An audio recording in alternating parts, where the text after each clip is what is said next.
Hey team, welcome to today's masterclass, the Monday masterclass, and we are talking about mastering emotional and social eating as well, which is going to be very important this time of year, isn't it? In particular, but also it is important all year round. So this is how to stay in control even when life feels a little bit messy, okay? So why does this matter first and foremost? Well, most people don't struggle because they don't know what to eat. They struggle because emotions take over, stress takes over, boredom takes over, and social pressure can also pull them off track, okay? The good news about this though is that you can regain control without restricting yourself too much, without too much guilt, or without starting over every single goddamn Monday. So, first up, emotional eating. Now, this is probably the biggest kind of culprit of not staying within a calorie target, okay? Emotional eating is a bugger, and emotional eating is using food to change your feeling, essentially. It isn't really a lack of willpower. It's more of a coping strategy that you've learned over time that makes you feel better in the moment, okay? Now, what we're going to do is we're going to upgrade your strategy a little bit. So let's have a look at it first. Stress is the first signifier of emotional eating. When pressure builds, food offers a quick relief, doesn't it? It's nice, you know, it makes you feel good in the moment. When boredom hits, eating fills the void when there's nothing else to do. It really does. If we think about it logically, it does. Loneliness can be a factor as well. So food becomes a comforting companion when you feel a bit lonely.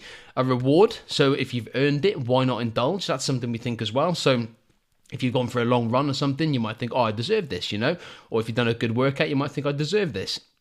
And then fatigue as well. Fatigue is a bugger for this as well, because when your energy crashes, it triggers cravings for a quick treat, quick bit of fuel, some energy, some instant energy. And that generally comes in the form of high fat foods, high sugar foods, satiating foods like that. Okay, so just want to have a little look at that in general in terms of the emotional side of stuff. Now, we have the trigger loop here. Now, the trigger loop is something that we've got to become aware of. When we become aware of it, we can resolve it. We can take action to kind of eradicate this eventually, okay? So first up, we have the trigger, right? Something happens that sparks a response within you.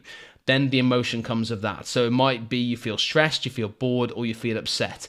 Then you have an urge. So the urge is for food cravings, and that just intensifies and intensifies, and you're trying to put it off, you're trying to be good per se, and you just can't stop thinking about food.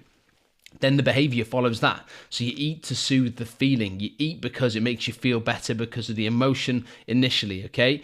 Then you get that temporary relief. So the relief kicks in, and then inevitably you get the guilt. So the regret follows shortly after. You think, why did I do that? I shouldn't have done that. I've ruined all my progress, okay?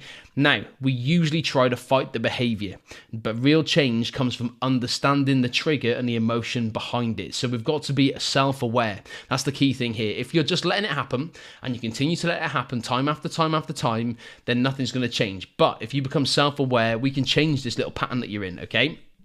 And luckily for you, I've got a few strategies today. So strategy number one, strategy numero uno, is pause and pattern interrupt. Okay, so apply a 60-second pause before you eat anything. Sounds simple. It is simple. It works. So breathe. First up, breathe. Take 3 slow, deep breaths and reset.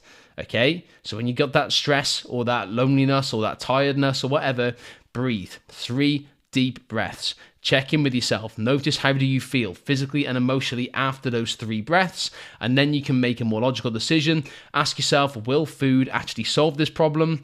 Yes or no, okay? You're not trying to avoid eating, you're building awareness around this situation. So that's the first little tip I've got for you there. Strategy number 2 is build your coping replacement. So we can replace the kind of the comfort side of stuff. So create a short list of alternatives you can reach for when cravings come from emotions rather than hunger.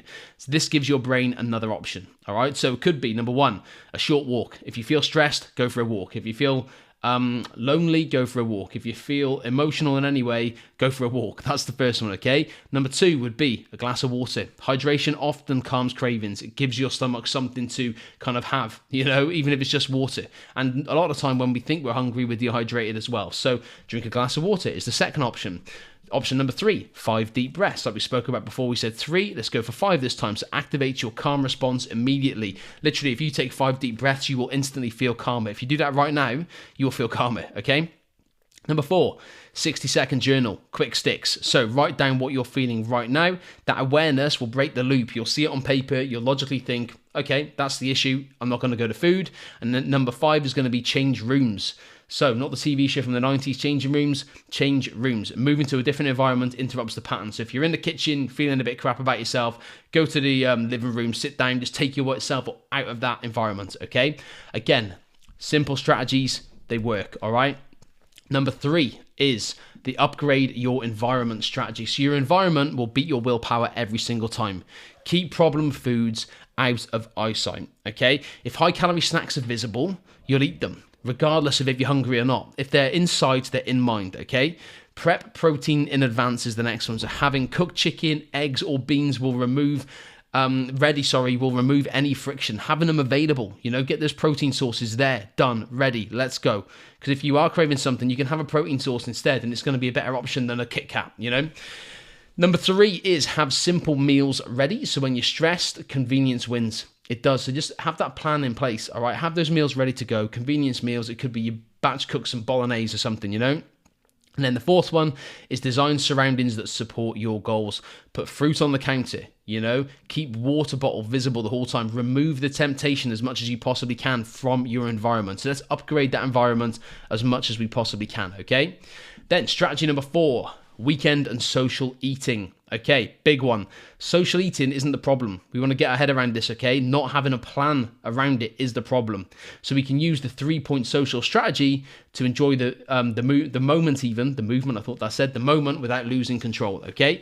So number 1 of the 3-point social strategy that I've named it is decide in advance what boundaries you'll protect, okay? For example, no second dessert or stop eating when you're full, these types of things, okay? Not eating for the sake of eating, not having a drink for the sake of having a drink, okay?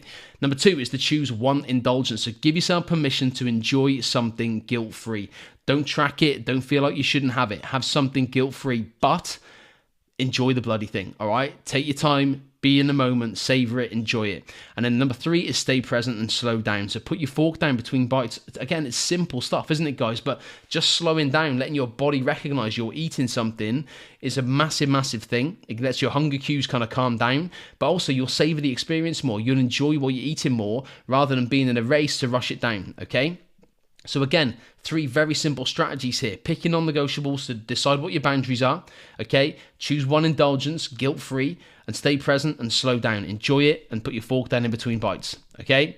Strategy number 5, the smart eating blueprint, my famous smart eating blueprint. So use this template to build meals that keeps you full, balanced, and in control. When nutrition is predictable, emotional cravings will reduce massively, especially stress-related ones, all right? High protein, every single meal, keeps you satisfied, stabilizes blood sugar, helps recovery.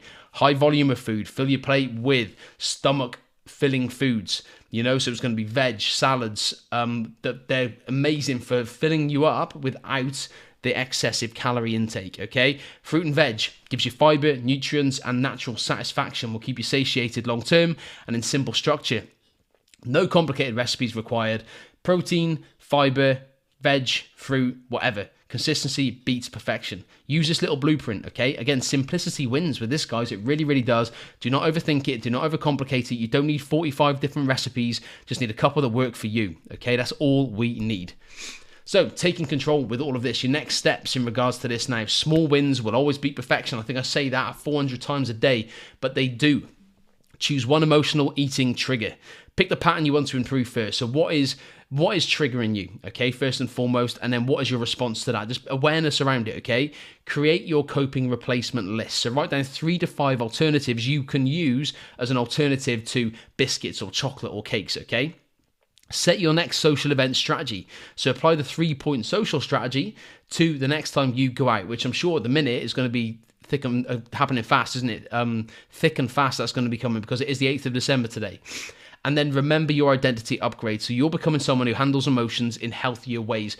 Don't cave into emotions, okay? Be strong. Recognize them. They happen, okay? We're all going to get emotional at times, but don't let that trigger you into comfort eating is what we're getting at, or drinking, okay? key insight to all of this, okay? You're not trying to stop emotional eating. You're becoming someone who feels in control around food. There is a difference. And your identity as a human being beats your motivation every single time, okay? So let's really get aware of what's happening, why it's happening, and how you can work around it, all right? So hopefully this has made sense. Thank you for tuning in. Any questions about this, guys, give me a shout as always. But that's Monday's masterclass. Have a good one. I'll put the notes in as well with this video, with the podcast, and let me know if you need anything at all, okay? Catch you later.